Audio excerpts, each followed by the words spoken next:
ለኢየሱስ ይሁን። ክብር ለኢየሱስ ይሁን። ለወደደን ከኃጢአታችን በደሙ ላጠበን ለአምላኩ ለአባቱ መንግሥት ካህናት እንድንሆን ላደረገ ለእርሱ ከዘላለም እስከ ዘላለም ክብር ይሁን። ክብር ለአብ፣ ክብር ለወልድ፣ ክብር ለመንፈስ ቅዱስ። ለታረደው በግ ለኢየሱስ ክብር ይሁን። ሃሌሉያ። የጌታ ስም የተባረከ ይሁን። እግዚአብሔር ደግሞ ይህን ዕድል እንደገና ስለሰጠን በምሕረቱ በቸርነቱ ሁላችን ስለጠበቀ የጌታ ስም ይባረክ። በሚቀጥሉት ጊዜያቶች ሁላችሁ እንደምታውቁት በመጽሐፍ ቅዱስ ውስጥ አንድ የማይነበብ መጽሐፍ አለ። ምንድነው የማይነበብ መጽሐፍ? ብዙ የማያነበው እና ደግሞ ምክንያት ይሰጣሉ በጣም ብዙ ሰዎች፣ ሁላችሁም፣ እኔም ሌሎቻችሁም። ስለዚህ ዛሬ መጽሐፉን እንድታነቡ ለማበረታታትም ለማንበብ የሚፈራ መጽሐፍ ነው። አንዳንድ ሰዎች መጽሐፉ አስፈሪ ስለሆነ ሳይሆን አይገባኝም፣ ሀሳቡ ግልጽ አይደለም ይላሉ። አንዳንድ ሰዎች ደግሞ በውስጡ የሚነበቡት ነገሮች ያስፈራሉ፣ የሚያስደነግጡ ነገሮች አሉ፣ ትርጉሙ አይገባኝም ምን ማለት እንደሆነ ይላሉ።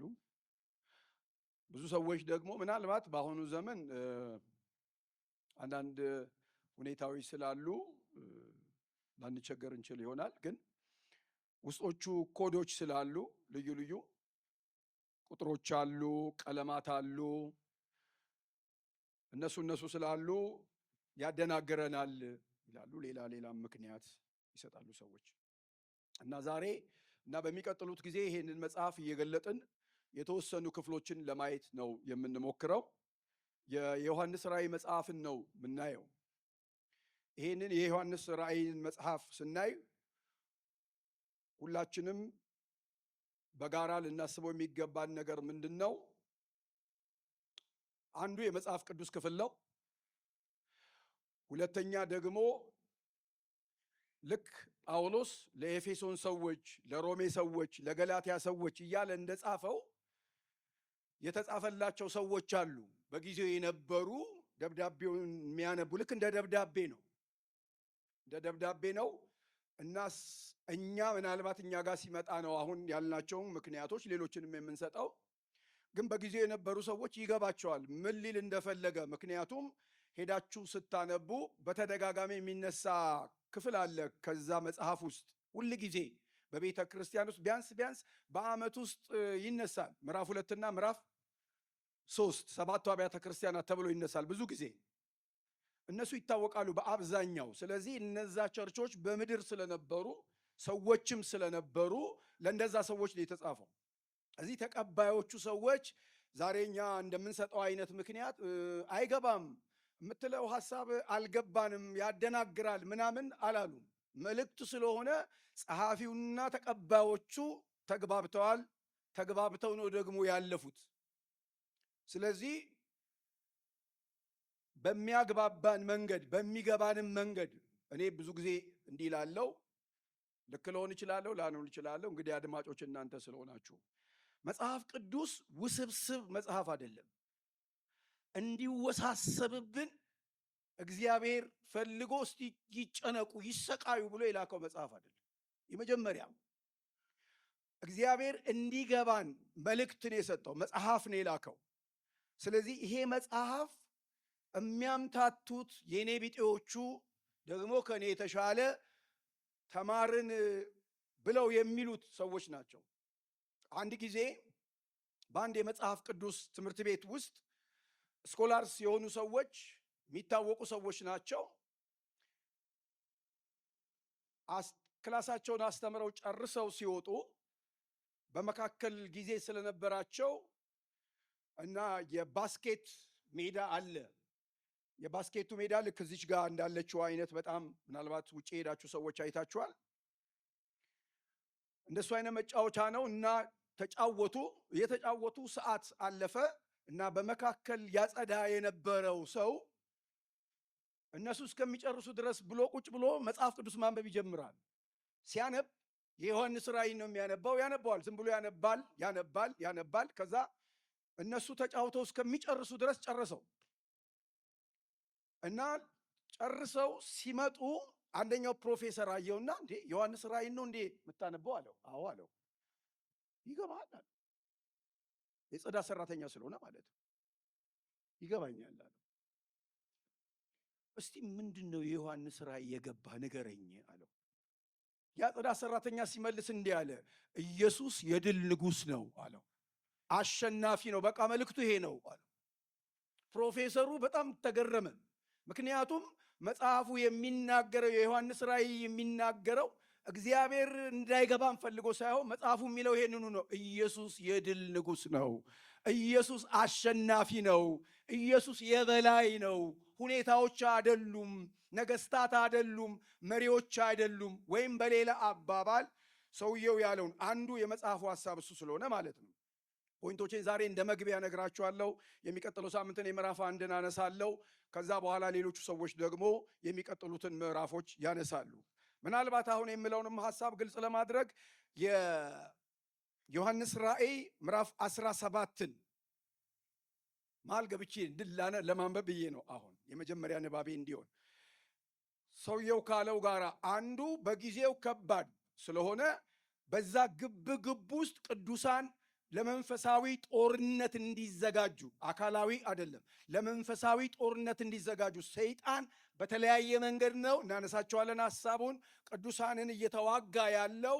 ስለዚህ አሸናፊው ጌታ ጋር አብረው አሸናፊ እንደሚሆኑ እቺ ቃል ብቻ ተበቃናለች። ለመግቢያ እንዲሆነኝ በጌታ በኢየሱስ ስም አነባለሁ። ምዕራፍ 17 ቁጥር 14 እንዲህ ይላል፣ እነዚህም በጉን በጉ በሉ፣ ጮክ በሉ። እኔ በጣም የምወደው ቃል ነው ይሄ ቃል። ለበጉ ክብር ይሁን። ሃሌሉያ! ለታረደው በግ ለኢየሱስ ክብር ይሁን።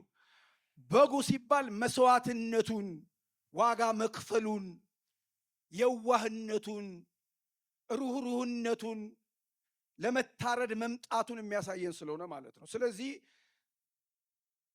በጉን ይወጋሉ። በጉም ይላል። እስቲ በጉም በሉ። አሁንም ይኸውላችሁ እንዲህ በጉም የጌቶች ሃሌሉያ፣ የጌቶች ኢየሱስ የጌቶች ጌታ ነው። በጉ የጌቶች ጌታና የነገስታት ምንድን ነው? እስቲ የነገስታት ንጉሥ ነው በሉ። ሃሌሉያ! በጉ በሉ የጌቶች ጌታ የነገስታት ንጉሥ ነው ስለሆነ ይለናል። እርሱ ድል ይነሳል፣ እነርሱን ድል ይነሳል። እየተዋጉት ያሉትን ማለት ነው። ከእርሱ ጋር ያሉ የተጠሩና የተመረጡ። እስቲ ተጠርቻለሁ የምትሉ ሃሌሉያ፣ ተመርጫለሁም በሉ። የእግዚአብሔር ስም ለዘላለም የተባረከ ይሁን። ቅድም ምናልባት መዝሙር ሲዘምር እኔ በጣም ዛሬ ቃስ ብዬ እግዚአብሔር ከረዳኝ ቃስ እያልኩ ማውራት ነው ፈልገው። እንኳን ደስ ያላችሁ ምናምን የሚል መዝሙር ሰምታችሁ ቅድም። እንኳን ደስ ያላችሁ መባባል ያለበት ማን ነው? ጌታን ያገኘነው እኛንን። እንኳን ደስ ያላችሁ መባባል የሚገባን የሚያልፍ ነገር ያገኘ ሰው ሳይሆን፣ ጊዜያዊ ነገር ያገኘ ሰው ሳይሆን እኛንን። እንኳን ጌታ አገኘህ፣ እንኳን በጌታ ተገኘህ፣ እንኳን በጌታ ሆንክ። እስቲ አንድ ደቂቃ ልስጣችሁ። አጠገባችሁ ያለውን ሰው እንኳን ጌታን አገኘህ በሉት። እንኳን ደስ ያለህ በሉት። ሃሌሉያ! ክብር ለኢየሱስ ይሁን። በዚህ ደስ ካላለን መቼም ደስ አይልንም። ስለዚህ ምን ይላል ይሄ? የተጠሩና የተመረጡ የታመኑ ደግሞ ምን ያደርጋሉ? እስቲ ድል እነሳለሁ በሉ። በነገስታት ንጉሥ፣ በጌቶቹ ጌታ፣ በበጉ ጉልበት ጠላቶቼን ድል እነሳለሁ በሉ። ሃሌሉያ! የድል ልጅ ነኝ በሉ። በጌታ በኢየሱስ ስም ይሄ መንፈስ ውስጣችሁ ይግባባችሁ። ሬቫስታሎቫሲያቫ በናዝሬቱ በጌታ በኢየሱስ ስም የዘላለም አምላክ ቅዱስ እግዚአብሔር ሆይ በዚህ ማለዳ ጸልያለሁ። የቃል ጉልበት በመንፈስ ቅዱስ በመካከላችን ይገለጥ። በኢየሱስ ክርስቶስ ስም ይሄ መንፈስ ይሄንን ጉባኤ ይግዛ። የተሸነፉ የመሰላቸው ይነሱ፣ የተረቱ የመሰላቸው ይነሱ። ኃይል ለዚህ ጉባኤ ይለቀቅ። የትኛውም እግዚአብሔር ሆይ የሚታገለን ነገር ይውደቅ። በጌታ በኢየሱስ ስም ይሰበር፣ ኃይሉ ይሰበር። የሰይጣን መሳሪያ የሆነ ሕዝብህን እየወጋ ያለ ቀስቱ በጌታ በኢየሱስ ስም ይሰበር። በነገሥታት ንጉሥ በጌቶች ሁሉ ጌታ በሆነው ጻድቅና ቅዱስ ታማኝ ሆኖ በፊትህ በቆመው ጌታ በኢየሱስ ስም በዚህ ጉባኤ መካከል ኃይል ይገለጥ። የበሽታ ምንጭ የደረቀ ይሆን። የሚያስጨንቀን ነገር ከላያችን ላይ ይነሳ። ጨለማ በጌታ በኢየሱስ ስም ይገፋፍ። ረባስታሎቫሲያቫ በናዝሬቱ በጌታ በኢየሱስ ስም የአሸናፊነት መንፈስ በዚህ ጉባኤ ላይ በኃይል ይምጣ። በወደደን በርሱ ከአሸናፊዎች እንበልጣለን ተብሎ በቃልህ እንደተጻፈ እግዚአብሔር ሆይ ሕዝብን የሚታገል ነገር ይውደቅ፣ ይውደቅ፣ በጌታ በኢየሱስ ስም ይውደቅ። ተጨንቀው የመጡ እግዚአብሔር ሆይ ልዩ ልዩ ነገር በላያቸው ላይ ተሸክመው የመጡ በዚህ ጉባኤ ድካማቸው ይውደቅ፣ የከበዳቸው ነገር ይውደቅ። እርሱ ስለ እናንተ ያስባልና የሚያስጨንቃችሁን ሁሉ በእርሱ ላይ ጣሉ ተብሎ እንደተጻፈ ሕዝብን የሚያስጨንቅ ነገር ከሕዝብ ላይ የወደቀ ይሆን፣ የተንከባለለ ይሆን። አሸናፊው ጌታ በክብር በዚህ ጉባኤ መካከል ተመላለስ። ሁሉ ለአንተ ክብር ይሁን። በመጽሐፍ ውስጥ ያለ ባርኮትና ጸጋ በዚህ ጉባኤ ላይ ይለቀቅ። ሁሉ ለክብሬ ይሁን። ስለ ሁሉ ተመስገን። የሁላችን ጌታ በሆነው ተመልሶ በሚመጣ በሚወስደን በኢየሱስ ክርስቶስ ስም ሃሌሉያ፣ አሜን።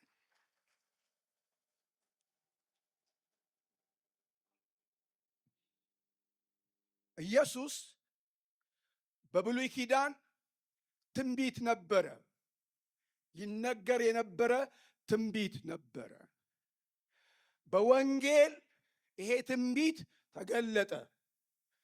ትንቢት ነበር፣ የሆነ ተስፋ ነበር።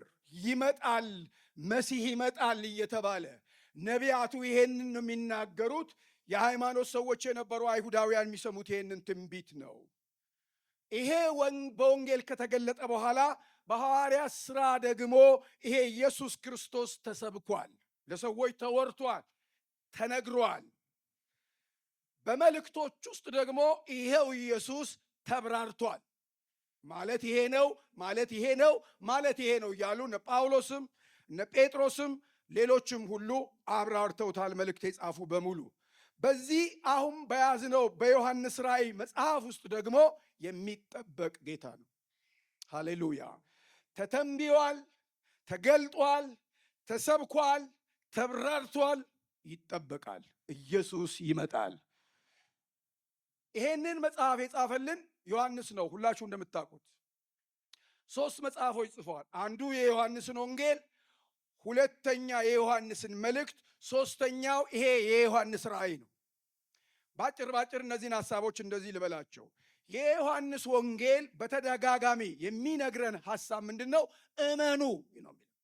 እመኑ፣ እሱ እንደሆነ እመኑ፣ አዳኝ እንደሆነ እመኑ፣ የተላከው እሱ እንደሆነ እመኑ፣ የእግዚአብሔር መልእክት እሱ እንደሆነ እመኑ።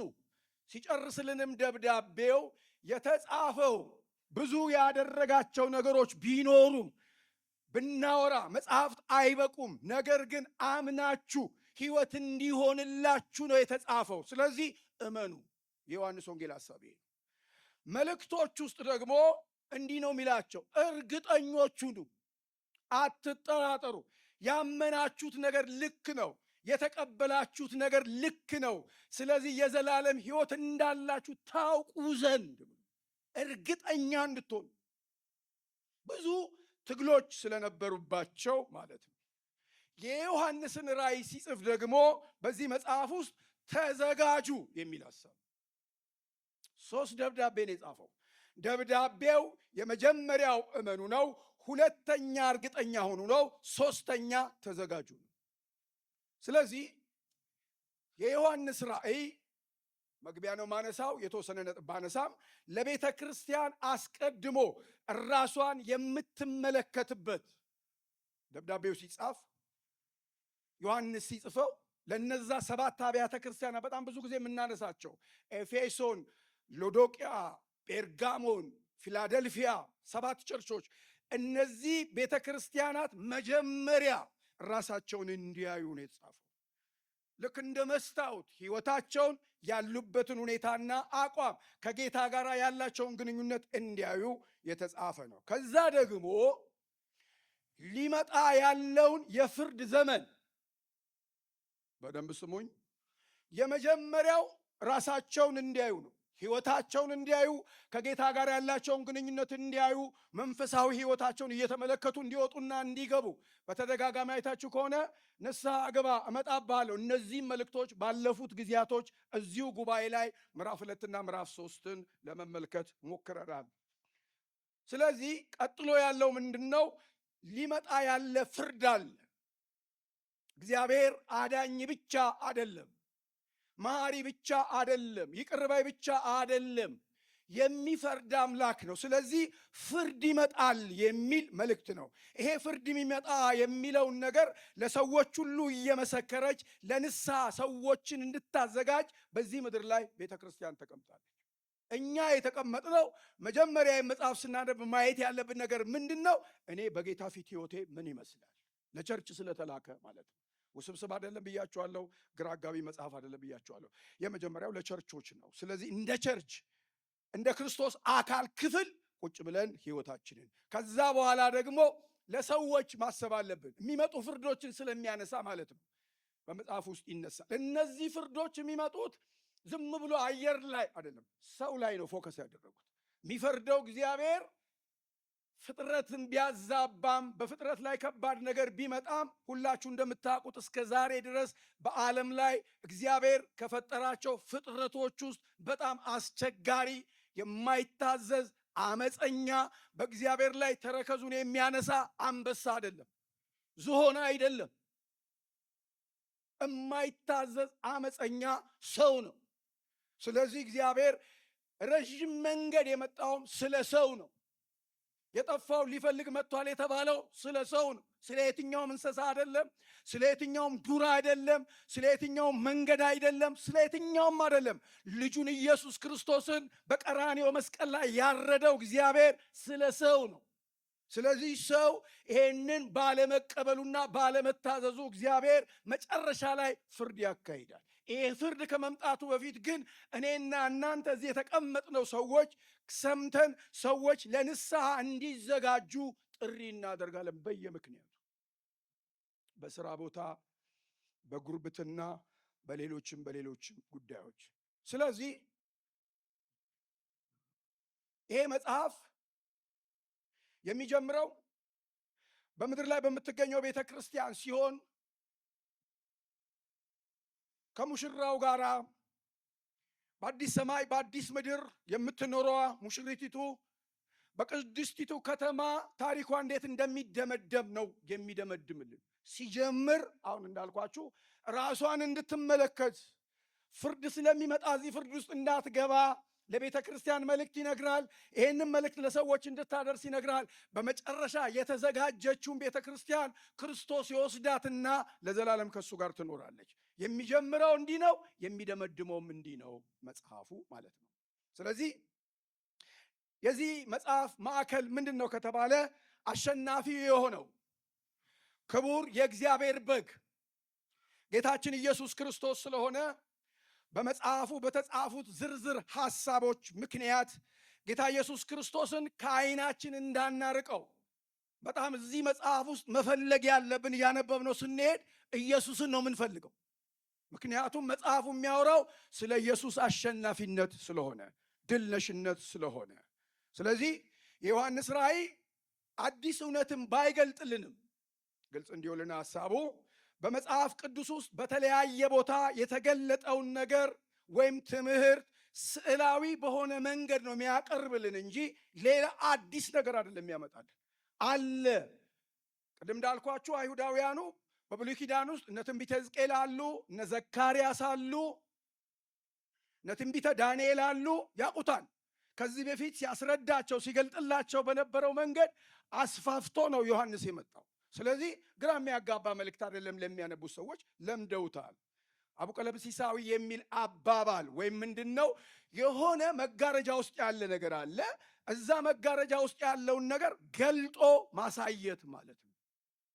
በሌላ አባባል ምን ማለት ነው? የሚመለከተው ሰውዬ አነባለው ከመጽሐፍ ቅዱስ ዮሐንስ ውጪ ሲያይ ሁኔታው ከባድ ነው። ቅዱሳን እየተገደሉ ነው፣ እየተሰደዱ ነው፣ እየተሰደቡ ነው፣ እየታረዱ ነው፣ በጣም ደም እየፈሰሰ ነው። የሮማ መንግስት ራሱን እንደ አምላክ የቆጠረበት ጊዜ ነው። ቄሳር አምላክ ነው፣ ቄሳር ንጉሥ ነው እየተባለ በተባለበት ጊዜ እሱ ሲያይ ግራ ሲገባው ጌታ ደግሞ እንደዚህ አለው፣ ይኸውልህ ትዕይንቱ እንደሱ አይደለም፣ ሁኔታው እንደሱ አይደለም፣ በበላይነት እየተቆጣጠርኩ ያለሁት እኔ ነኝ ብሎ መጋረጃውን ገልጦ ነው ያሳየው። ስለዚህ ሲያይ በኋላ ለዚህ ነው አይቶ ሲጨርስ እንዲህ አለ፣ ጌታ ኢየሱስ ሆይ እባክህ ቶሎ ና አለው። ሃሌሉያ! ልክ ሲያይ እንዲህ ከሆነ ትዕይንቱ ይሄ ከሆነ ዓለምን እየተቆጣጠርክ እየገዛ እየመራ ከሆነ የበላይ አንተ ኮንክ፣ ድልነሽው አንተ ኮንክ ና ይለው፣ እነሆ በቶሎ እመጣለሁ ብሎታል። ስሙ ለዘላለም የተባረከ ይሁን። ስለዚህ ምናልባት ይህን መጽሐፍ በተመለከተ መጀመሪያ ማወቅ ያለብን ልክ እንደ ሌሎቹ መጽሐፎች መልእክት ነው። መልእክቱ ምንድን ነው? ትገልጣላችሁ ምዕራፍ 1ን ዝርዝር ውስጥ አልገባም ብያችኋለሁ። ዛሬ እንደ መግቢያ ምዕራፍ 1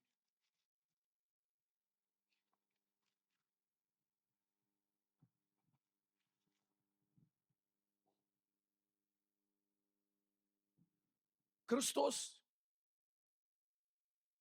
እግዚአብሔር ለክርስቶስ፣ ክርስቶስ ለመላኩ፣ መላኩ ለዮሐንስ፣ ዮሐንስ ለሰባቱ አብያተ ክርስቲያናት። ልክ እንደዚህ ነው የምታዩት።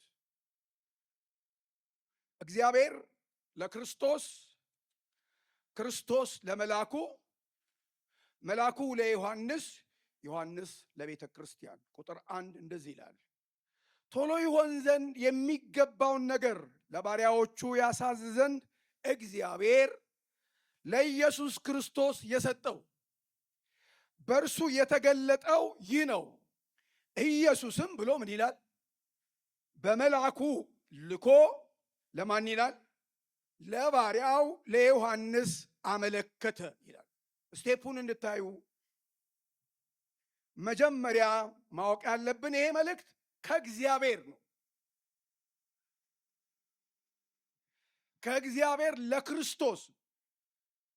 ለምንድን ነው ይህንን የምናነሳው? መጽሐፍ ቅዱስ እኛ የሥላሴ አማኞች ነን። እዚህ ያለ ነው በአብ በወልድ በመንፈስ ቅዱስ አንድ አምላክ ምናምን ሰዎች ነው። ደህንነታችንን በተመለከተ ከቤተ ክርስቲያን ጋር ባለ ጉዳይ ውስጥ እግዚአብሔር ስራን የሰራው በሥላሴ። አንዳንድ ጊዜ አንድ ነገር ላይ ስናተኩር አንዳንድ ሰዎች ግራ ይጋባሉ። አንድ ሰው አንድ ጊዜ ጥያቄ ጠይቀዋል። ለምንድን ነው አንተ ዝም ብላችሁ ኢየሱስ ኢየሱስ የምትሉት? ኦንሊ ጂሰስ ናችሁ እንዴ ብሎኛል። ለምንድን ነው ኢየሱስ ኢየሱስ ብቻ ካልን እግዚአብሔር አብ የለም፣ እግዚአብሔር መንፈስ ቅዱስ የለም፣ ሁሉንም ኢየሱስ ነው ብለን የምናስብ ይመስላችኋል? እንደሱ አይደለም።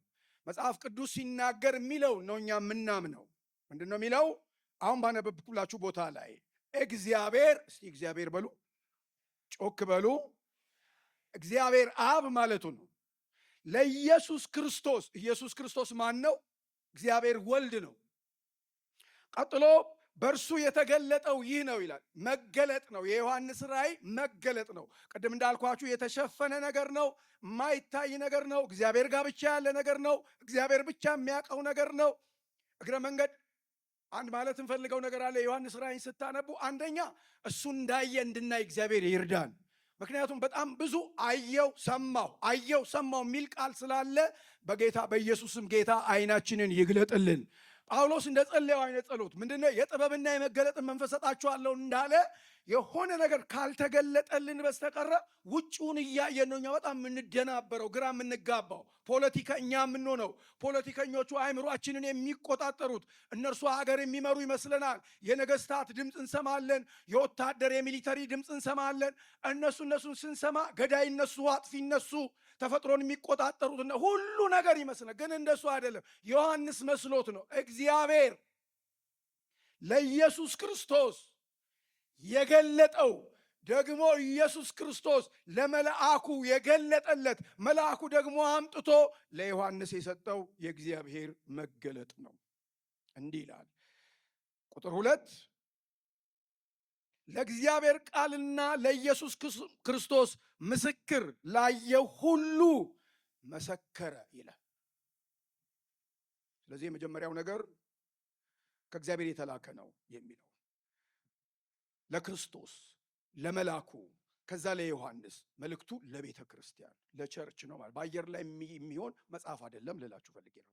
ሌላው ማየት ያለበት ነገር እዛው ጋር የተጻፈ ቶሎ ይሆን ዘንድ የሚገባው ነገር ለባሪያዎቹ ያሳይ ዘንድ እግዚአብሔር ለኢየሱስ ክርስቶስ የሰጠው የተገለጠው ይሄ ነው ይላል። ነገሩ ቶሎ የሚሆን ቶሎ በእኛ አይደለም፣ ቶሎ በእግዚአብሔር ነው ማለት ምን ማለት ነው? እግዚአብሔር ቅድም ብያችኋለሁ፣ ትንቢቱ ይተነበይ የነበረው ምንድን ነው? በሰማይና በምድር ያለውን ሁሉ እግዚአብሔር በክርስቶስ ለመጠቅለል ፕሮግራም አድርጓል። እግዚአብሔር ይህንም ፕሮግራም ስላደረገ ነገሩ የሚሆን ነገር ነው። በፍጥነት የሚሆን ነገር ነው። በዓለም ላይ የሚሆን ነገር ዝም ብሎ የሐሰት ትንቢት የሐሰት መልእክት አይደለም። ይሄ ቶሎ ሊሆን ያለው ነገር ለባሪያዎቹ ያሳውቅ ዘንድ ይላል። እግዚአብሔር በኢየሱስ ክርስቶስም በመገለጥ ይሙላችሁ ማለት እንደዚህ ስለሚል መጽሐፍ ቅዱስ ማለት ነው። ምን ይላል? እግዚአብሔር ለባሪያዎቹ ሳይነገር አንድም ነገር አያደርግም ይላል መጽሐፍ ቅዱስ ሲናገር። ከሌሎች ሰዎች በጣም ብዙ አትጠብቁ። ማስተማር አስፈላጊ ነገር እንደሆነ ባምንም፣ ግን አስተማሪው ቅባት የት አለ ተብሏል? ውስጣችሁ አለ ተብሏል። መንፈስ ቅዱስ እኛ ውስጥ አለ። ብዙ ጊዜ እኔ ጮኬ የተናገርኩት ዓለም የማያየው የማያውቀው የእውነት መንፈስ ውስጣችን አለ። አስተማሪ የተባለ መንፈስ አለ። ከፕሮፌሰር የሚበልጥ መምህር ውስጣችሁ አለ። ለዚህ ነው ማደፋፍራችሁ። አሁን ቀጥዬ የማነሳው እሱ ስለሆነ ለመሰላችሁ፣ ስታነቡ አስተማሪው አብሯችሁ አለ። የመጽሐፉ ደራሲ መንፈስ ቅዱስ አብሯችሁ አለ። የደራሲው መብት በሕግ የተጠበቀ ነው። ከሱ ውጪ ተርጓሚ አበባ አይደለም፣ እከሌማ አይደለም። ተርጓሚው መንፈስ ቅዱስ አብሯችሁ አለ። ሃሌሉያ። ስለዚህ ለባሪያዎቹ ይገልጥ ዘንድ ይደበቅብህ ይሸፈንብህ አይልም። እግዚአብሔር የሚገልጥ አምላክ ስለሆነ ከዛ ቀጥሎ መጽሐፉ ይሄ መጽሐፍ የዮሐንስ ራእይ መጽሐፍ ማለት ነው። ልዩ በረከት የታዘዘበት መጽሐፍ ነው። ዛሬ ማነሳቸውን ነጥቦች እነዚህ ናቸው ባጭሩ። መጽሐፉ ለሚያነቡት፣ ለሚሰሙት፣ ለሚታዘዙት ሁሉ የበረከት ተስፋ ሰጥቷል። እደግማለሁ 3 ነጥብ ስለሆነ መጽሐፉ ለሚያነቡት እግዚአብሔር በጌታ በኢየሱስ ስም አንባቢዎች ያደርጋችሁ። ለሚያነቡት ዛሬ በጣም ብዙ የምናነበው መጽሐፍ አለ። በጣም በዓለም ላይ ይገርመኛል። እኔ በጣም ብዙ መጽሐፎች አሉ። እነዚህ መጽሐፎች ግን ከመጽሐፍ ቅዱስ አይበልጡ በምንም መንገድ ያነበብከው ምንም ይሁን ያነበብሽው ምንም ይሁን ያነበብኩት ምንም ይሁን ከመጽሐፍ ቅዱስ የሚበልጥ መጽሐፍ የለም። ይሄ መጽሐፍ የመጽሐፍት ሁሉ የበላይ ነው። ሰይጣን ከዚህ ምድር ላይ አሁን በተለያየ መንገድ ሊያጠፋው የሚፈልገው መጽሐፍ የቱ ነው ብትሉ ሰዎችን እያጣላ እያጨቃጨቀ ያለ መጽሐፍ ቅዱስ ነው። ይሄ ማለት ምን ማለት መሰላችሁ? ይሄ እውነት እንነጋገር ከተባለ የእግዚአብሔር እስትንፋስ ያለበት መጽሐፍ ነው። ሃሌሉያ! የእግዚአብሔር እስትንፋስ ልክ ስከፍተው ከእግዚአብሔር ጋር እንደማወራ ከእግዚአብሔር ጋር እንደምነጋገር ስሙ ለዘላለም ይባረክ። ከእግዚአብሔር ጋር ትነጋገራለህ። ከዚህ የዚህ አጽናፍ ዓለም ገዢ ከሆነው አምላክ ጋር ሁሉን ከሚችለው የበላይ ከሆነው አስተዳዳሪ ጋር ማውራት ነው መጽሐፍ ቅዱስ ማንበብ ማለት። እግዚአብሔር ይህን መገለጥ ውስጣችን ይክተትልን። እግዚአብሔር ሆይ እኔ እለምንሃለሁ፣ የቃልህ ረሃብ በዚህ ጉባኤ የተለቀቀ ይሆን። የቃልህ ረሃብ በሕዝብህ ውስጥ የተለቀቀ ይሆን። ሌሎችን መጽሐፍ የጋረዱ መጽሐፎች በጌታ በኢየሱስ ስም ከፊታችን ይነሱ፣ ከዘመናችን ላይ ይነሱ። በዚህ ነው የምደመድመው ስጨርሰው። ግን ይሄን ልበላችሁ፣ ምንድን ነው የሚለው? ዘመኑ ቀርቧል ይላል። የሚያነበው የትንቢቱን ቃል የሚሰሙ በውስጡ የተጻፈውን የሚጠብቁ ብፁዓን ናቸው ይላል ቁጥር 3። ስለዚህ ከዚህ ሀሳብ ተነስቼ እንዲህ ልበላችሁ፣ በየትኛው 65ቱ መጽሐፍ ማየት ትችላላችሁ። ይሄ ቃል ለዚህ ለዮሐንስ ራእይ ብቻ ነው። በየትኛውም መጽሐፍ ቅዱስ ክፍል ውስጥ ለሚያነቡ፣ ለሚሰሙ፣ ለሚያደርጉ ልዩ በረከት የታዘዘበት ሌላ መጽሐፍ የለም። እደግማለሁ፣ የትኞቹም ውስጥ 65 ይሄ 66 ነው። 65 መጽሐፍ ለሚያነቡ፣ ለሚሰሙ፣ ለሚያደርጉ ልዩ በረከት የሚል ቃል የለም። ስለዚህ እግዚአብሔር መጽሐፉ እንዲነበብ ፈልጓል ማለት ነው። ውስጡ ደግሞ በረከት አለ ብሏል። አውሬ ሳይሆን ያለው በረከት ነው። አስደንጋጭ ነገር ሳይሆን ያለው ፈውስ ነው። እነሱን አንብቤ ስለሚጨርስ ነው። በዚህ መጽሐፍ ውስጥ 3 አይነት በረከቶች ናቸው ያሉት። አሁን ባነበብኩት ወይም 3 አይነት ብጽዕናዎች ናቸው ያሉት በዚህ መጽሐፍ። 3 አይነት ምንድን ነው እሱ? መጽሐፉን የሚያነቡ ብፁዓን ናቸው ይላል። ምን ማለት ነው? በጥንት ዘመን የመጽሐፍ ቅዱስ ቅጂ አልነበረም። እንደውም አንዳንድ ሰዎች እንደሚናገሩት በጣም ሀብታሞች ጋር ኢቭን ልክ እንደ በብሉይ ኪዳን ዘመን በኋላ በጌታም ጊዜ አይሁዳውያኑ በየምኩራቡ ነበር ይሰበሰቡ የነበሩት። እዚህ ላችሁ እንደሆነ እጃቸው መጽሐፍ የለም፣ የሆነ ጠቅልል እየተነሳ ነው የሚነበበው። በኋላ መጽሐፍ ቅዱስ ከታተመም በኋላ ደግሞ ብዙ ቦታ ነው ይገኝ የነበረው በቤተ መንግስት አካባቢ። በተለይ የቤተ ክርስቲያን ታሪክን የምታውቁ ሰዎች የካቶሊክ ቤተ ክርስቲያን ፖፕ መጽሐፍ ቅዱስ በማንም ሰው እጅ እንዲገኝ አይፈለግም። ፖፑ ብቻ ናቸው የሚተረጎሙት መጽሐፉን። እሳቸው በተረጎሙት መንገድ ነው የሚካሄደው። በኋላ ላይ ነው አንዳንዶቹ ፕሮፌሰሮቹ፣ ዶክተሮቹ እንደ ሉተር ያሉ ሰዎች በካቶሊክ ቤተ ክርስቲያን ውስጥ ሆነው ማንበብ ሲጀምሩ መጽሐፉን አግኝተው እንዲህ መጽሐፉ የሚለው እንደዚህ የምንኖረው እንደዚህ ብለው ፕሮቴስት ያደረጉት የሮሜን መጽሐፍ አንብበው። እኛ አንዱ በዚህ ጊዜ ታስቦ የነበረው የሮሜ መጽሐፍ ነው። እኔ ከፋሲካ በኋላ በፍጹም ከውስጤ አልወጣ ሲል ዮሐንስ ራእይ፣ ያው በጉልበት ተጋፍቼ ነው። እኔ ዮሐንስ ራእይ ቢሆን ጥሩ ነው፣ ሮሜን የሚቀጥለው ጊዜ እናስተምራለን ብለን። ስለዚህ ምን ልላችሁ ነው ይህንን ያመጣሁት? በጥቂት ሰዎች ብቻ እጅ የሚገኝ መጽሐፍ ነበር። አሁን እኔ እዚህ ጉባኤ ልጠይቅ፣ መጽሐፍ ቅዱስ የሌለው ሰው አለ? እኔ ልሰጠው የምፈልግ። እሺ፣ መጽሐፍ ቅዱስ ያላችሁ እጃችሁ ነው። እግዚአብሔር ይባርካችሁ፣ አንባቢዎች ያደርጋችሁ።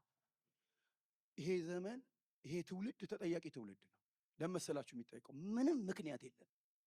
ምንም በሶፍት ኮፒ፣ በሃርድ ኮፒ፣ በተለያየ ቨርዥን ማናቀው የለም። አንዳንዴ 6 ቨርዥን የሚደረድሩ ሰዎች አሉ። 5 ጥሩ ነው እንዳልሳሳት። ምንድን ነው የሚለው? እንዴት ነው የረዳው? እንዴት ነው የገባው? እንዴት ነው የተረዳው? ምናምን ቁጭ ብለው ያነቡ። የዛኑ ያክል የማይነበበው ደግሞ መቼ ነው የሚባል? አሁን ከዚህ እግዚአብሔር ይጠይቀናል። ዝም ብላችሁ ይው። አሁን የኔና እናንተን ጊዜ የሚበላ አውሬ የተለቀቀበት ጊዜ ነው። መጽሐፍ ቅዱስ ስናነብ ነው እንቅልፍ የሚይዘን። መጽሐፍ ቅዱስ ስናነብ ነው የሚደክመን። መጽሐፍ ቅዱስ ስናነብ ነው እንቅልፍ የሚለን የሚርበን። ሌላስ ነገር 24 ሰዓት በተለይ እነ ቲክቶክ እያንተከተኩን ስለሆነ ማለት ነው። ተጥዶ የሚውል ሰው አለ መቀመጫው እስኪቃጠል ድረስ። አንድ ምዕራፍ ማንበብ በቀን 1 ምዕራፍ። እኔ ቻሌንጅ ላደርጋችሁ ነው ፊታችሁ የቆምኩት። ግን ዛሬ ይሄ መጽሐፍ ምንድን ነው የሚለን? መጽሐፉን የሚያነቡ ምንድን ናቸው? ብፁዓን ናቸው ይላል። በጌታ በኢየሱስ ስም ይሄ ብጽዕና ይሄንን ጉባኤ ያገኘው። ከዛሬ በኋላ እግዚአብሔር ቢረዳን ወስነን እንድንወጣ ቁጭ ብዬ 1 ምዕራፍ ግድ የላችሁም ከ1 ጀምሩ። አንዳንዱ መጽሐፍ ይሰጠናል 5 ምዕራፍ የሚሰጡን የጫናቸው ላይ አሉ ልናነባቸው ምችል። ይህን ክፍል አይግባችሁ ግን አንብቡ። እኔ አጥኑ አይደለም ያልኩት፣ አንብቡ። ሁለተኛው ምን ይላል? መጽሐፉ ሲነበብ የሚሰሙ ይላል። ልክ ቅድም እንዳልኳችሁ ምን ያደርጉ ነበረ?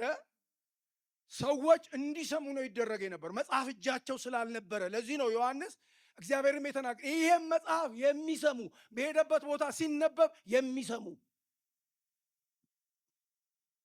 እኛ ጋር አሁን ተተወ እንጂ ለዚህ እኮ ነው ቅድም እንደምንም ብለን ታግለን ደግሞ ለመጀመር ሞከርን። የዕለቱ ንባብ የሚባለው ለዚህ እኮ ቸርች የክርስቶስ ናት። በክርስቶስ ቸርች ውስጥ መነበብ ያለበት የክርስቶስ ቃል ነው። እኛ እዚህ እነ ገድለ ፓስተር እነ ገድለ ሐዋርያ እነ ገድለ ከሌ ልንሰማ አይደለም። ገድል የተጋደለ ኢየሱስ ስላለ ልንሰማ የሚገባው ይህንን ዘላለማዊ ቃል ነው። ስለዚህ በየትኛውም ጊዜ ይሄንን መጽሐፍ መክፈት፣ ማንበብ፣ ሲነበብ መስማት አለ። መጽሐፉን የሚሰሙ ብፁዓን ናቸው፣ የሚያዳምጡ ብፁዓን ናቸው። ይኸውላችሁ እንደዚህ ልበላችሁ፣ በጣም እኔ ፈረንጆቹን አደንቃለሁ፣ እግዚአብሔር ይባርካቸው። በቅርብ ጊዜ የሆኑ ማቃቸው ሰዎች፣ አይናቸው የተጋረደባቸው ሰዎች ለፈውስ መጸለያችን ክፋት የለውም፣ ልክ ነን፣ እንጸልያለን። ግን ፈረንጆቹ የሚያስቡ ነገር ምንድን ነው? በቃ አሁን ሰውየው ካልተፈወሰ እንዴት ይስማ መጽሐፍ ቅዱስ? እንዴት ያንብብ? ልጆች አንብቡልኝ ሲባል አያነቡም፣ በቃ ይደክማቸዋል። ስለዚህ ሰዎቹ ምን አዘጋጁ? ኦዲዮ አዘጋጁ። እኔ አንድ 10 ሰዎች ሰጡኝ ኦዲዮ። በቃ ቁጭ ብለው ሰዎቹ የሚሰሙት መጽሐፉን ነው የሚያነበው። 66ቱንም መጽሐፍ አለ እኮ እጃችሁ ላይ ያለ ሞባይል ላይ ኦዲዮ አለ፣ ንባብ አለ፣ የሚያነብ ሌላ ሰው አለ። ነገ የኔ አይን እኮ እንደዚህ አይቀጥልም እኮ፣ እሸመግላለሁ እኮ፣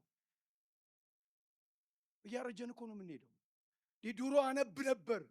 እኔ ለባለቤቴ አባት በጣም ያነቡ ስለነበረ ፋዘር አያነቡም፣ አይኔ ደከመ አበበ አለ። ኦዲዮ አግኝቻለሁ መጽሐፍ ቅዱስ ስላቸው መጽሐፍ ቅዱስ አሉኝ። በድምፅ አሉኝ። እስቲ አምጣዋል። ሰጠዋቸው። ተኝተው ነው የሚያዳምጡት። እስቲ ሌላኛው ምዕራፍ ላይ አርግልኝ ይሉኛል። እንዴት ነው ወደፊትና ወደኋላ የማረገው? አሳያዎች። በቃ አንተን አልፈልግም ከዚህ በኋላ ነው። የሚሰሙ የተባረኩ ናቸው። ይሄን መጽሐፍ የሚሰሙ የሚያነቡ ናቸው። የሚሰሙ እኛ ስንት ወሬ ነው የምንሰማው? ስንት ነገር ነው ጆሮአችን ውስጥ የሚገባው። እግዚአብሔር በጌታ በኢየሱስ ስም በዚህ ጉባኤ ላይ ያንተ ድምፅ በቃል ጉልበት ይምጣ። መጽሐፍ የምንሰማ ሰዎች በመንፈስ ቅዱስ በጌታ በኢየሱስ ስም እግዚአብሔር ያድርገን። ይህም በረከት እግዚአብሔር ላያችን ላይ ይልቀቅብን። ሶስተኛው እዛው ጋር እንዲህ ይላል፣ በራእይ መጽሐፍ የተጻፈውን ሁሉ የሚጠብቁ። ቶሎ ልበል፣ የሰሙትን የሚተገብሩ እንደማለት ነው። ማንበብም ሆነ መስማት በተግባር የማይገለጽ ከሆነ ጥቅም የለው። አንዱ ችግር እሱ ስለሆነ ማለት ነው። ስለዚህ እንዲህ ሊላችሁ ነው፣ ያዕቆብም ስላለ ቃሉን የምታደርጉ ሁኑ እንጂ ራሳችሁን እያሳታችሁ የምትሰሙ ብቻ አትሁኑ። እግዚአብሔር ከዚህ ያድነን። ማለት ዝም ብሎ መስማት፣ ዝም ብሎ ማንበብ፣ ዝም ብሎ ምናምን አይደለም። የሰማነውን ነገር በተግባር በመጽሐፉ የተጻፈውን የሰሙትን የሚጠብቁ የተባረኩ ናቸው። ቅድማውን ጸሎት ነበርን። የተወሰናችሁ ጥቂት ሰዎችን ብትኖሩ ለምሳሌ እንዲህ ብለን እናስብ። የዮሐንስ ራእይ እንደተጠበቀ ሆኖ እኛ ቤተ ክርስቲያን ውስጥ በግላችን እሁድ፣ እሮብ፣ ሰኞ እዚህ ሀገር ማት ፕሮግራም ስላለ ማለት ነው ሁሉ ቦታ እንሄዳለን። ያልሰማነው ቃል አለ፣ ማናውቀው ሰባኪ አለ፣ በዩቱብ ያልሰማነው አለ፣ በየቸርቹ ሄደን ያልሰማነው አለ። ምንድን ነው ያደረግነው? ስለ ምህረት ሰምተን ምህረት ማናረግ፣ ስለ ይቅርታ ሰምተን ይቅርታ ማናረግ፣ ስለ ፍቅር ሰምተን ፍቅር ምን ተነትን ምናብራራ፣ በግሪኩ 4 ነው በእንትኑ 6 ነው እያለን የምናወራ ማን ተገብር። በዚህ መጽሐፍ የተጻፈውን የሚጠብቁ የሚሰሙ የሚተገብሩ የተባረኩ ናቸው። በቃ አክሽን። በኋላ ላይ እንዴት ነው የምናነበው የሚለውን ነግሬያችሁ ስለምጨርስ ማለት ነው። ይሄ መጽሐፍ የዮሐንስ ራእይ መጽሐፍ የብጽዕና መጽሐፍ፣ ብፁዓን ናቸው አይደለም የሚለው የብጽዕና 7 ብጽዕና እዛው መጽሐፍ ውስጥ ፈጠን እያልኩኝ ላነብ ነው። ምዕራፍ 1 ቁጥር 3 አሁን አንብቤ ያለው ምዕራፍ 14 ቁጥር 13 እንደዚህ ይላል። እስቲ ብጽዕና በሉ። ምን ማለት ነው? የተባረኩ ናቸው ማለት ነው። በቃ ይኸውላችሁ መጽሐፉ ይሄን መጽሐፍ የሚያነቡ የተባረኩ ናቸው ይላል እንጂ ይደነግጣሉ፣ ይፈራሉ፣ ሆቢ ያለባቸው አይልም። የተባረኩ ናቸው። ስለዚህ ይሄ በረከት በዚህ ማለዳ በዚህ ጉባኤ ላይ ይፍሰስ። በየመካከሉ እየመረቅኳችሁ ነው የምጸልየው። ምዕራፍ 14 ቁጥር 13 እንደዚህ የሚል ቃል አለ። ከሰማይ ከእንግዲህ ወዲህ በጌታ የሚሞቱ ምንድናቸው? እስቲ ብፁዓን በሉ፣ ጮክ በሉ። ከሰማይ ከእንግዲህ ወዲህ በጌታ የሚሞቱ ብፁዓን ናቸው። የብጽዕና መጽሐፍ ነው። ምዕራፍ 16 ቁጥር 15 እዛው ጋር እንዲህ ይላል፣ እነሆ እንደ ሌባ ሆኜ እመጣለሁ፣ ራቁቱን እንዳይሄድ ኀፍረቱን እንዳያይ ነቅቶ ልብሱን የሚጠብቅ ምንድን ነው? ብፁዕ ነው። ማ እዛ ጋር ተጽፏል። ትምህርቱ ጋር ስንገባ እናነሳቸዋለን። እነሱ እነሆ እንደ ሌባ ሆኜ እመጣለሁ፣ ራቁቱን እንዳይገኝ። ቅድም ነግሬያቸዋለሁ። የዝግጅት መጽሐፍ ስለ ተዘጋጁ ነው። አምናችኋል? አዎ። እርግጠኞች ናችሁ? አዎ። እርግጠኛ ከሆናችሁ ንጉሡ ሊወስዳችሁ ይመጣል። ሃሌሉያ። ሙሽሪቶች ስሚ፣ ተዘጋጅተሽ ጠብቂ፣ ራቁትሽን እንዳትሆኝ። ይኸው እንደዚህ ነው የሚለው፣ እነሆ እንደ ሌባ ሆኜ እመጣለሁ፣ ራቁቱን እንዳይሄድ ኅፍረቱም እንዳይታይ። ምን ማለት ነው? አንድ ጊዜ ይሄ ቃል አሁን ትዝ ያለኝ አብዮት አደባባይ ጋር 2 ልጆች ይሄዳሉ። ያው መኪና የምትነዱ ሰዎች ታውቃላችሁ። እኔ ያኔ እግረኛ ነኝ። ሲሄድ ጓደኛሞች ናቸው፣ ወንድና ሴት ይሄዳሉ ተያይዘው። ሲሄዱ መኪናው መጣ። ልክ ሲመጣ ተለያዩ ሁለቱ። እሷ ቀረች፣ እሱ ወደዚህ ሆነ። ሰውየው ግራ ገባው ባለመኪናው። ስለዚህ ከሁለት አንዳቸው መምታት አለበት። ምርጫ አልነበረው። ወደዚህ ቢሄድ ልጁን ያገኘዋል፣ ወደዚህ ቢሄድ እሷን ያገኛታል። አንድ ላይ ቢሆኑ ያመልጣሉ ወይስ ይሸሻል? ከዛ ልጅቷን መታት። ልክ ሲመታ ስትገለባበት፣ አሁን ምን ዝም ብላ የተዘረረች መስላችኋል? በድንጋጤ አውቶማቲካሊ ተነስታ ልብሷን የሸፋፈነችው። ለምን? ገበናዋ እንዳይታይ። ኢየሱስ ሲመጣ ራቁትን እንዳትገኝ፣ ሙሽሪት እርቃንሽን እንዳትገኝ፣ አሳፋሪ ነገር ውስጥ እንዳትገኝ፣ የሚያዋርድ ነገር ውስጥ እንዳትገኝ። ሙሽራው ሊመጣ ነው። ለዚህ ነው ተዘጋጅታችሁ ጠብቁ። የብጽዕና መጽሐፍ ስለሆነ ምዕራፍ 19 ቁጥር 9 እንዲህ ይላል፣ እርሱም ወደ በጉ ሰርግ ራት የተጠሩ ምንድናቸው? ጮክ በሉ ባካችሁ፣ ደስ ይላል። ሃሌሉያ። የተጠራችሁ እስቲ ሰርግ የተጠራችሁ የተባረካችሁ ናችሁ እናንተ። ወደ በጉ ሰርግ የተጠሩ ደስ አይልም? ማን ይጠራ? አንተ አንዳንድ ሰዎች ያኮርፋሉ። ያው ታውቃላችሁ፣ የእኛ ድግስ ሁሉንም አይሸፍንም አይደለም። ትቸገራለች። ቁጭ ብላችሁ ማንን ነው የምጠራው? ማንን ነው የምተው? በጣም ተሰቃየ ሆኔ እና በቃ ባወጣ ያወጣ እንንትናስ በቃ ይቅርታ ጠይቃችኋለሁ። እዚህ ግን ሰርጉ የተጠራ ነው፣ ሁላችንም ነን። ድግሱ ላይ የጎደለ ነገር የለም። የታረደው በግ ኢየሱስ፣ ሃሌሉያ። ወደ በጉ ሰርግ የተጠሩ ብፁዓን ናቸው። አንተ እንዴት እድል ነው እባክህ። እዚህ ጉባኤ መካከል ለዚህ ምላሽ ያልሰጠ ወንድሜ እህቴ ካላችሁ የጥሪው ካርድ ኢየሱስ ነው። በጉ ስለ አንተ ታርዷል፣ ስለ አንቺ ታርዷል፣ ስለ እኔ ታርዷል፣ ደሙን አፍሷል። ወደዛ ሰርግ ለመግባት ሌላ ወጪ የለም። ብፁዓን ናቸው። ምዕራፍ 20 ቁጥር 6 እንዲህ ይላል፣ በፊተኛው ትንሣኤ ዕድል ያለው ብፁዕና ቅዱስ ነው። ምን ማለት ነው? እናብራራለን። በፊተኛው ትንሣኤ ዕድል ያለው ብፁዕና ቅዱስ ነው። ትንሣኤ አለ። የሞቱ ሁሉ አይቀሩም። ኢየሱስ ይመጣል፣ ይነሳሉ። ስለዚህ ብፁዕ ነው፣ የተባረከ ነው። እኛ ደረታችንን እየደቃን አናለቅስም። መቃብር ፈንቅሎ የተነሳ ጌታ አለን። ያ ጌታ ደግሞ የሄዱትን ወንድሞቻችንን ከሞት ያስነሳቸዋል። እኛም ከሞትን እንነሳለን። ምዕራፍ 22 ቁጥር 7 እንደዚህ ይላል፣ እነሆ በቶሎ እመጣለሁ። የዚህን መጽሐፍ እስቲ የዚህን መጽሐፍ በሉ። የቱን መጽሐፍ ማለት ነው? ዮሐንስ ራእይ፣ ሌላ አይደለም። የዚህን መጽሐፍ ትንቢት ቃል የሚጠብቅ ምንድን ነው?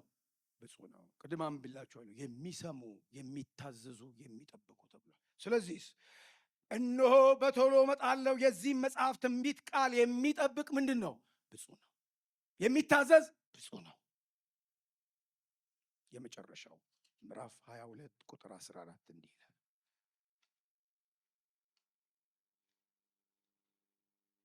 ወደ ሕይወት ዛፍ ለመድረስ ስልጣን እንዲኖራቸው በደጆቿ ወደ ከተማይቱ እንዲገቡ ልብሳቸውን የሚያጥቡ ምንድን ናቸው? ብፁዓን ናቸው። አሁን ይሄ መጽሐፍ ደስ አይልም? ይሄ እኮ የብፅዕና መጽሐፍ እኮ። በቃ ብፁዕ ብፁዕ ብፁዕ። እዚህ ውስጥ አሁን ቀንድ አያችሁ? አፉን የከፈተ አውሬ አያችሁ? የለም። እሱም በኋላ ስናነብ እናስረዳለን። ስለዚህ እዚህ መጽሐፍ ውስጥ በረከት አለ። እዚህ መጽሐፍ ውስጥ ፈውስ አለ። እዚህ መጽሐፍ ውስጥ ሕይወት አለ። እዚህ መጽሐፍ ውስጥ እርካታ አለ። ስለዚህ ይህን መጽሐፍ በሚቀጥሉት ቀናት አንብባችሁም እንድትመጡ ላደፋፍራችሁ ነው። እግዚአብሔር አንባቢ ያደርጋችሁ። ስጨርስ እንደዚህ ብዬ ነው የምጨርሰው። ከዚህ በፊት ተናግሬያለሁ። እስቲ እጃችሁን ይሄን ግራ እጃችሁንም ቀኝ እጃችሁንም ወደፊታችሁ እንደዚህ ያዞሩና እንደዚህ በሉ። ልክ እኔ እንደዚህ ነበር በሉ። እስቲ አጭር ትምህርት ሰጥቼ ልጨርስ ነው። እቺ ትንሿ ጣታችሁን እቺ ትንሿ ሚጢጢዋን ጆሮአችን ውስጥ የምንከታተል እሷን ጣት የእግዚአብሔርን ቃል መስማት በሏት። እስቲ የእግዚአብሔርን ቃል ጮክ በሉ፣ ጮክ በሉ። እሺ አውራ ጣታችሁ እንደዚህ በሉ። እስቲ አውራ ጣታችሁን እንደዚህ በሉት። የእግዚአብሔርን ቃል በሉ ማሰላሰል በሉት። የእግዚአብሔርን ቃል በሉ ማሰላሰል።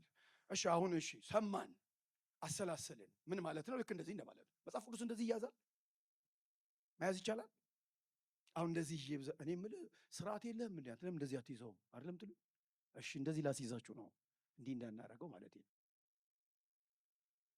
ቀጥሎ ያለው ጣታችን ከአውራ ጣታችን ቀጥሎ የቀለበት ጣታችን። እሺ ቀለበት ያደረጋችሁ ቀለበታችሁ ያላገባችሁ ወደፊት እንድታገቡ እንጸልያለን።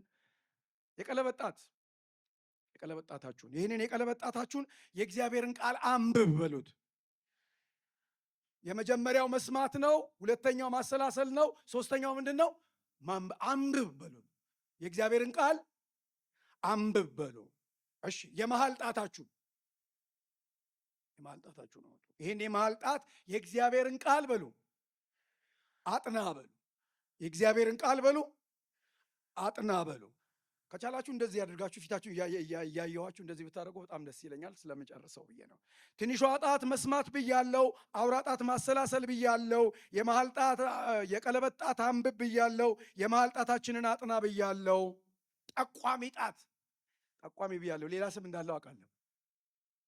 እሺ እናንተ ስለምታውቁት እናንተ በሉ፣ እኔ አልልም። ጠቋሚ ጣት እንዲህ በሉ እስቲ። የእግዚአብሔርን ቃል በሉ በቃል ያዝ በሉ። የእግዚአብሔርን ቃል በሉ በቃል ያዝ በሉ። እሺ መስማት፣ ማሰላሰል፣ ማንበብ፣ ማጥናት፣ በቃል መያዝ አልኩ። እሺ የመጨረሻው ይሄ መዳፋችሁ ፊት ለፊታችሁ ስላለ ማለት ነው። ምንድን ነው የቀረን? የእግዚአብሔርን ቃል መታዘዝ። የእግዚአብሔርን ቃል በሉ ታዘዝ በሉ። የእግዚአብሔርን ቃል በሉ ታዘዝ በሉ። ልክ እንደዚህ ስትይዙት አሁን መስማት፣ ማሰላሰል፣ ማንበብ፣ ማጥናት፣ በቃል መያዝ፣ ከዛ መተግበር በኢየሱስ ክርስቶስ ስም ለዚህ ጉባኤ ይሆንለት። አጭር ጸሎት ጸልያለሁ፣ ጨርሻለሁ።